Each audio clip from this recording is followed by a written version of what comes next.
Hello everyone, welcome to my first podcast episode for MGF 5760.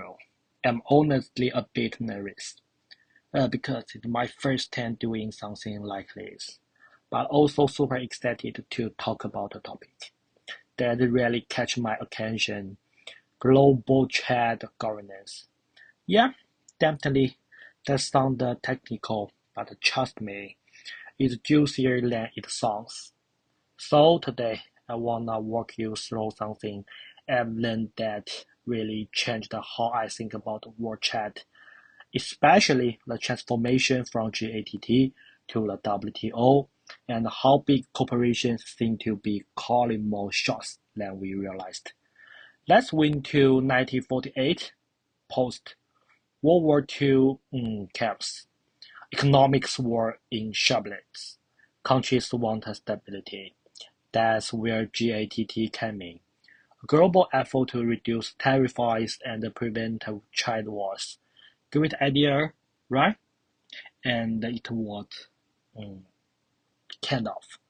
Fast forward to 1995, the birth of World Trade Organization, WTO, but that wasn't just a grow up. The WTO didn't just cover trade in goods anymore.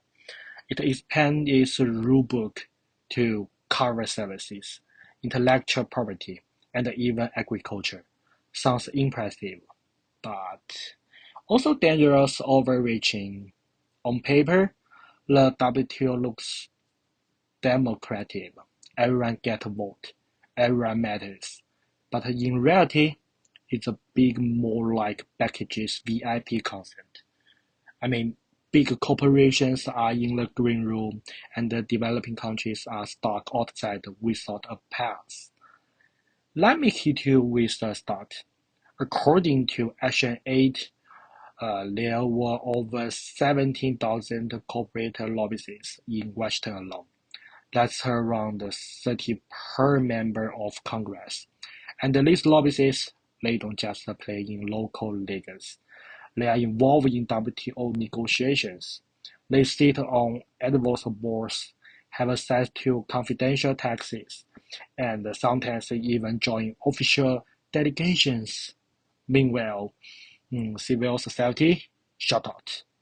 Developing country, underrepresented and overwhelmed. And these imbalances matters because who's at the table shapes the rules. Developing countries with limited resources and little lobbying infrastructure often face an unfair battle in getting their property heard. Many delegates from Global South have pointed out how overwhelming it can be participating in negotiation, where hundreds of pages of draft texts appear overnight, often filled with highly technical legal language. Following the status quo is not just about economics. These trade rules end up affecting access to healthcare, education, even food security. They play in field not level, and the results show. A World Bank study found that while advanced economic captured a majority of the benefits from liberalized trade in services, least developed countries saw migrate, if any, gains. And when protects import at WTO monasteries like in Seattle in 1999 or in Buenos, it's not just anti-global noises, it's a cry for fairness and transparency. Take TRIPS, for example. That's agreement on intellectual property. Big pharma lobby hard for rules that boost drug price by 300 to 400. Think about that.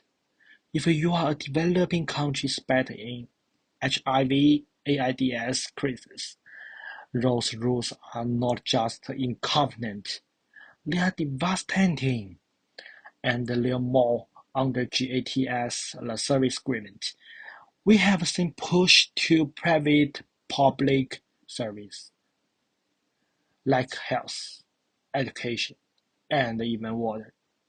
For many poor countries, that's not just unfair, it's sustainable, unsustainable. What about how negotiation actually happen? Well, developed countries roll in with full legal team and take support. Some developing countries, they are send two people max, and those people may be covering multiple institutions at once. The real decisions, they happen behind closed doors. It's like trying to play chess where your opponent already knows your next three moves. So why does it matter? Because at the heart of the WTO is a particular worldview, neoliberalism.